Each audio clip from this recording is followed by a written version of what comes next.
नमस्कार, मैं हूं सुरेंद्र सिंह। आप देख रहे हैं पब्लिक लाइव। आज के एपिसोड में हम आपसे बात करने जा रहे हैं हमारे देश की जो महंगाई है, हमारे देश की जो महंगाई दर है उसके बारे में। जी हां दोस्तों, किसी भी राष्ट्र, किसी भी राज्य की जो महंगाई दर है उसका आंकड़ा वहां के सबसे निचले तबके के व्यक्ति जिसकी आय होती है, जो किसी ऐसे साधन से आय करता है जिससे उसका पूरा जो जीवन का यापन होता है और उससे वो अपनी दिनचर्या को पूरा करता है। जी हाँ दोस्तों, आज हम यदि बात करें पूरे देश की जीडीपी की, तो जीडीपी यहां पर महंगाई में इसका बहुत बड़ा महत्वपूर्ण योगदान होता है। जीडीपी ग्रॉस डोमेस्टिक जो प्रोडक्ट है, सकल घरेलू उत्पाद, इसका तात्पर्य मैं आपको थोड़ा सा ब्रीफ कर दूं, समझा दूं। अपने चैनल के माध्यम से मैं आपको बता देना चाहता हूं। मोस्टली लोग इस बारे में चर्चा करते हैं, कई राजनीतिक लोग भी चर्चा करते हैं, लेकिन मैं आपको बता देना चाहता हूं कि सकल घरेलू उत्पाद को मैं जरा ऐसे समझिए आप कि हमारे देश में जो वस्तुएं उत्पादित होती हैं उसका कुल मूल्य क्या है, उस प्रोडक्शन का मूल्य क्या है, उससे हमारे देश की आय को आकलन किया जाता है, प्रत्येक देश की, जिसको सकल घरेलू उत्पाद कहा जाता है। तो दोस्तों, हमारा जो आज का जो विषय है वो है महंगाई। महंगाई में हमारे देश के राजनेता, हमारे देश की सरकारें जो काम करती हैं, सिर्फ कागजों में ही करती हैं या वास्तव में धरातल पर कुछ होता है?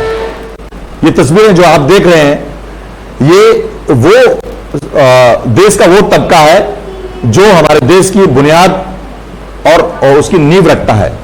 जी हाँ दोस्तों, यदि हम बात करते हैं उन गरीब दिहाड़ी वाले व्यक्तियों की, मजदूरों की, तो आज की जो स्थिति में उनकी जो आय का जो वेतन है वो प्रतिदिन का 250 से 300 रुपए प्राप्त होता है। अब आप अंदाजा लगा सकते हैं कि एक व्यक्ति 250 से 300 रुपए में कितना अपने घर का संचालन कर सकता है। जैसे यदि हम बात करें आज की स्थिति में एक व्यक्ति के खाने के लिए, तो एक व्यक्ति की जो एवरेज, अगर हम घर की जो खाने की थाली की बात करेंगे, तो कम से कम 40 से 50 रुपए की बेसिक थाली कीमत जो खाने की होगी वो होगी।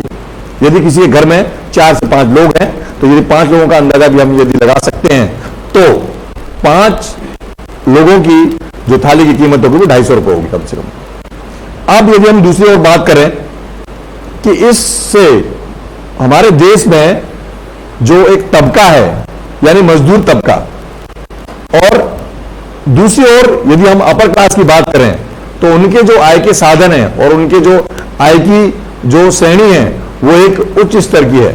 जैसा मान लिया जाए किसी व्यक्ति को, यदि कोई व्यवसायी है या कोई एक बड़े पैकेज की सैलरी प्राप्त करने वाला व्यक्ति है, उसको 1 से 2 लाख रुपए मिलते हैं, तो वो अपने आय के साधन के सब व्यवस्थाओं को वो कर सकता है। अब हम बात करते हैं कि इस गरीबी का वास्तविक कारण क्या है। इस गरीबी का वास्तविक कारण क्या है? वास्तविक कारण है महंगाई। और महंगाई का कारण क्या है? महंगाई में सबसे पहले मैं आपको बता दूं कि जैसे किसी भी देश की जो बिंदुवार हम बात करेंगे महंगाई की, तो सबसे पहले तेल की कीमतों का बढ़ना हम बात करें, चाहे वो अंतर्राष्ट्रीय बाजार हो चाहे राष्ट्रीय बाजार हो, तेल की यदि कीमतें बढ़ेंगी तो परिवहन में बाध्यता आएगी, और परिवहन में बाध्यता आएगी तो किसी भी वाहन को संचालन करने के लिए यदि उसमें कोई ऐसी स्थिति पैदा होगी कि उसके लिए वो व्यवस्था नहीं कर पाएगा, तो ऐसी स्थिति में क्या है, महंगाई बढ़ना लाजमी हो जाता है। दूसरा, यदि किसी भी देश की मुद्रा का उत्पादन अधिक मूल्य में हो रहा है, तो मुद्रा जैसे जैसे बढ़ेगी वैसे वैसे महंगाई की दर बढ़ती जाएगी, क्योंकि रुपए, उस मुद्रा की कीमत बढ़ेगी। कीमत बढ़ने का, उसकी संख्या, उसकी काउंटिंग की बात करते हैं, यदि अधिक मूल्य की मुद्रा छपती है तो कहीं ना कहीं देश की महंगाई पर प्रभाव पड़ेगा। तीसरी हम बात करते हैं वैश्विक घटनाएं। यदि देश के अंदर ऐसी वैश्विक स्तर पर कोई घटना घटती है तो उस पर कहीं ना कहीं मुद्रा विनिमय का प्रभाव पड़ता है, और मुद्रा विनिमय का यदि प्रभाव पड़ता है तो कहीं ना कहीं हमारे देश में या किसी भी देश में, लेकिन हम बात अपने देश की कर रहे हैं, तो हमारे देश में महंगाई का स्तर बढ़ना लाजमी है। अब इसको हम यूं भी ऐसे भी बात कर सकते हैं कि जब जो महंगाई बढ़ने का एक रीजन हम और भी बात कर सकते हैं, जिसमें शिक्षा का अभाव और शिक्षा की जो गलत प्रणाली है वो भी एक बहुत बड़ा मुख्य कारण है। जैसे यदि हम बात करें अन्य देशों की, जैसे वैश्विक तौर पर हम बात करते हैं, जापान की बात करते हैं, जापान की शिक्षा में यदि हम बात करेंगे तो जापान की शिक्षा में वोकेशनल शिक्षा भी उसके साथ इंक्लूड है। कहीं ना कहीं हमारी शिक्षा प्रणाली में त्रुटि है। उस त्रुटि के कारण व्यक्ति, पहली बात तो हमारे यहाँ साक्षरता का जो रेशियो है वो भी अभी धीरे धीरे उस लेवल पर नहीं आया है कि सभी लोग साक्षर हो पाए, और कौशल विकास की भी कमी है। तो कौशलता हासिल करने के लिए हमारी सरकारें क्या कर रही हैं? सबसे महत्वपूर्ण मुद्दा यह है, कौशल की बात करने के लिए यदि हमारी सरकारें बात करती तो आज हमारे देश की जो महंगाई है वो दर धीरे धीरे कम होती। हालांकि कुछ समय से ग्रामीण और शहरी महंगाई में थोड़ा अंतर आया है, क्योंकि उनका एक जो आर्थिक तौर पर ढांचा थोड़ा सा डिफरेंट होता है, जिसके हिसाब से यदि हम बात करेंगे तो हम बात कर रहे थे कि जिस प्रकार से जो कौशल विकास की कमी हमारे देश में, वो अन्य देशों के हिसाब से, जैसे जापान की बात अभी कर रहे थे, तो जापान की जो शिक्षा प्रणाली है वो इस हिसाब से तैयार की है ताकि कि जैसे कोई व्यक्ति अगर युवा बचपन से लेकर युवा होने तक वो अगर पढ़ाई करता है तो उसको रोजगार मिल सके। तो रोजगार यदि मिलता है, यदि कोई व्यक्ति उस लेवल तक अगर शिक्षित होता है तो उसको उसकी आय बढ़ती नजर आती है। अन्य दूसरी बात भी हम बात कर सकते हैं कि जैसे जो सरकारें की बात कर रहे हैं, सरकारें पूरे देश में कहीं ना कहीं बिजनेस समिट करती है और ऐसे संयंत्र स्थापित करती है जिससे सीधे मजदूर को क्या फायदा होता है। जैसे दिहाड़ी वाले लोग जो मजदूरी करते हैं, लेकिन ऐसी ऐसी कंपनीज को यहां पर लगाया जा रहा है, वो क्या कागजों पर बनी रहेगी या वास्तव में धरातल पर भी आएगी? और उस दिहाड़ी मजदूर वाले व्यक्ति को न तो वो शिक्षित है, न ही उसके अंदर कोई कौशल विकास की जो विद्या है, तो वो कैसे उस संयंत्र तक जाए और कैसे उस फैक्ट्री तक जाए, कैसे मशीनों के साथ वो काम करे? तो क्या सीधे तौर पर सरकार उस गरीब जो मजदूर है उसके हाथ का निवाला छीनती है? यह प्रश्न पूरे देश की सरकार पर लागू होता है। उस हमारा चैनल पूछता भी है कि आप किन व्यवस्थाओं का जायजा लेकर के उन देशवासियों के लिए क्या काम कर रहे हैं? क्या आपने अभी तक गरीबी मिटाओ और महंगाई के लिए कुछ कार्य किया, या फिर सिर्फ ये कागजों पे बना रहेगा, या फिर हमारे चैनल्स के माध्यम से ही लोग, नेता लोग इस तरह की बातें करते रहेंगे? ये सवाल बहुत बड़ा है और इसके लिए जिम्मेदार कौन है, इसका उत्तर देना सरकार का काम है। यदि हम बात करते हैं वैश्विक नीति के आधार पर, तो वैश्विक नीति के आधार पर जब मुद्रा विनिमय का और जो वैश्विक घटनाएं होती हैं उसके कारण भी महंगाई में कहीं ना कहीं बढ़ोतरी होती है, और इसके अकॉर्डिंग और इसके कारण जो रोजगार में जो कमी आती है वो उसका प्रभाव सीधा हमारे देश के सामान्य जो लोग हैं, मजदूरी लोग हैं, मध्यवर्गीय लोग हैं, उस पर पड़ता है। जब महंगाई बढ़ेगी तो कहीं ना कहीं हम जो सकल बचत है वो भी नहीं कर पाएंगे। जब व्यक्ति के पास कोई मूल्य, कोई वस्तु खरीदने के लिए कोई पैसे नहीं होंगे तो वो कैसे अपने घर का संचालन करेगा, कैसे वो बचत कर पाएगा? और इसके अलावा कई ऐसे बिंदु हैं जिसमें कहीं ना कहीं महंगाई के कारण हमारे स्वास्थ्य पर भी असर पड़ता है। हमारे देश की जो रैंकिंग स्वास्थ्य सेवाओं के आधार पर, जो हमारे देश की जो हालत है स्वास्थ्य में किस पायदान पर है, इसका अंदाजा आप लगा सकते हैं।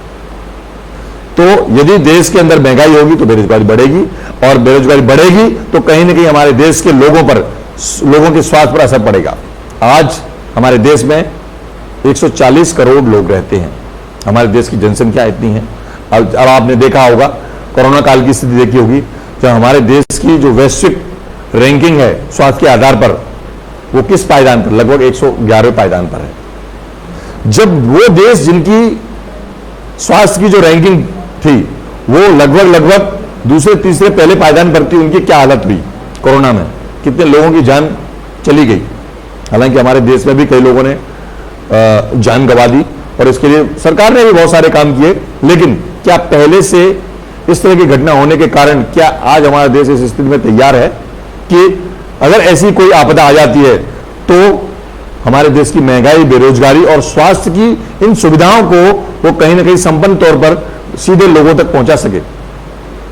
क्या देश में उस मजदूर तबके को, उस दिहाड़ी मजदूर तबके को ऐसा कुछ सुविधा मिलेगी कि वो अपनी थाली में ढंग से एक दिन का खाना खा सके? यदि हम बात करें देश के राजनेताओं की, आज हम संसद में या विधानसभा में जाते हैं तो संसद और विधानसभा में सांसदों को और विधायकों को जो भोजन परोसा जाता है उसकी लगभग एक सामान्य कीमत होती है। लेकिन यदि उस थाली की हम बात करें मार्केट में, यदि आम घरों में इसको खाने का प्रयोग करने की बात करें तो वो थाली लगभग कम से कम 700 से 800 रुपए की पड़ेगी। लेकिन सांसदों और विधायकों के लिए सुविधा सरकार ने दी है। अब हम आपको दूसरी ओर बात भी करते हैं, जैसे मनरेगा का एक प्रोग्राम रहता है हमारी सरकार का ग्राम पंचायतों में, जो लोग ग्रामीण क्षेत्रों सरपंचों द्वारा, प्रधानों द्वारा जो कार्य होता है उसमें लोग काम करते हैं ताकि उनको रोजगार मिल सके। तो उसकी जो कीमत है, मतलब उसकी जो उस मजदूर की जो काम करने की जो आय है वो प्रतिदिन की 180 रुपए है। उनका जो वेतन माने या उनकी दिहाड़ी माने 180 रुपए। अब आप अंदाजा लगाइए कि एक साधारण आदमी जिसके घर में 2 बच्चे, 1 पत्नी है, 4 लोग हैं, कैसे 180 रुपए में वो अपने घर का खाना खाएगा। और भी बहुत सारे काम होते हैं, लेकिन क्या वो अपने पेट को, उधर को भर सकता है? ये सवाल जनता से भी है और एक उन लोगों से भी है जो इस देश का नीतिगत और आर्थिक ढांचा तैयार करते हैं। भारत देश हमारा विश्व का सबसे बड़ा लोकतंत्र देश है। सिर्फ लोकतंत्र होने से ही काम चल जाएगा क्या? हमारे देश के वो तबका जिस वजह से हमारे देश की कई बड़ी बड़ी इमारतें खड़ी हैं, मैं मजदूर मुझे देवों की बस्ती से क्या यही बात, यही जो पंक्ति है वो देश के उन मजदूरों के लिए कहने के लिए बची हुई है? लेकिन आप बताइए, क्या कभी इस देश का भला होगा? यदि भला होगा तो तब होगा जब हमारे देश के वो बेसिक निचले तबके के, निचले पायदान के लोग सुखी और संपन्न और रोजगार शुदा होंगे। जी हां दोस्तों, अब तक के लिए इतना ही। तब तक के लिए हमारे साथ बने रहिए। मैं हूं सुरेंद्र सिंह, आप देख रहे पब्लिक लाइव। धन्यवाद।